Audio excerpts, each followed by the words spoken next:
Student, आता आपण एकदम इम्पॉर्टंट पार्ट बघणार आहोत. तो आहे human eye and working of its lenses. There is a very thin transparent cover on the human eye. This is called as a cornea. हे जे ट्रान्सपरंट कवर आहे त्याला बोललं जातं cornea.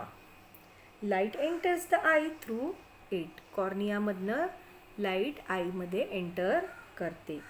Maximum amount of incident light is refracted inside the eye at the outer surface of a cornea. There is a dark fleshy screen behind the cornea. This is called as a iris. Dark आणि fleshy skin जी असते तिला बोललं जातं iris. The color of the iris is different for different people. प्रत्येक माणसाच्या आयरिसचा colour हा वेगळा असतो. There is a small hole of changing diameter at the centre of the iris which is called as a pupil. Centre of the आयरिशला एक small hole असतो, त्याला बोललं जातं pupil. The pupil controls the amount of light entering the I.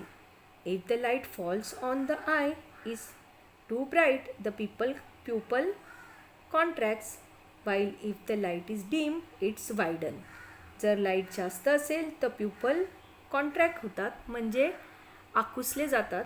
आणि जर light कमी असेल तर ते थोडे मोठे होतात.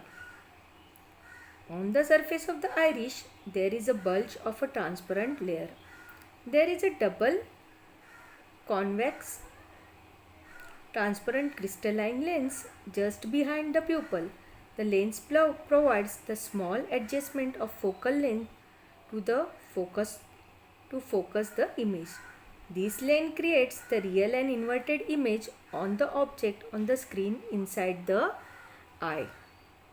This screen is made of light sensitive cells and is called as a retina. हा रेटिना आहे. These cells get excited when the light falls on them and generates a electric signal. These signals are conveyed to the brain through the optic nerves. या जे optic nerves आहेत ते हे signals जे आहेत ते ब्रेनपर्यंत पोचवण्याचं काम करतात. Later the brain analyzes these signals and converts them in such a way that we perceive the object as they are actually. जसे ऑब्जेक्ट आहेत तसे आपल्याला ते दिसतात.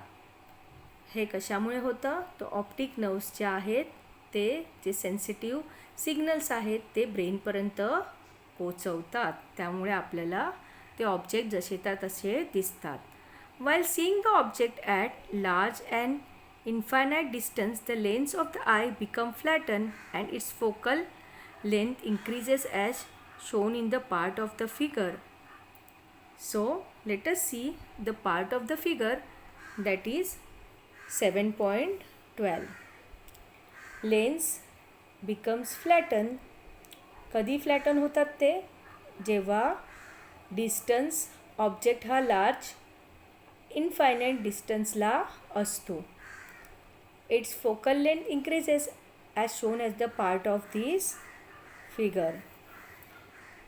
While seeing nearby object, the lens becomes more round and its focal length decreases as shown in the part B.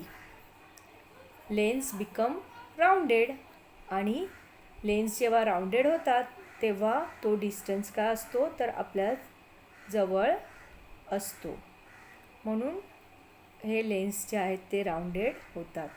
पण जेव्हा तोच object डिस्टन्सला असतो तेव्हा मात्र लेन्स कसे बनतात तर फ्लॅट बनतात.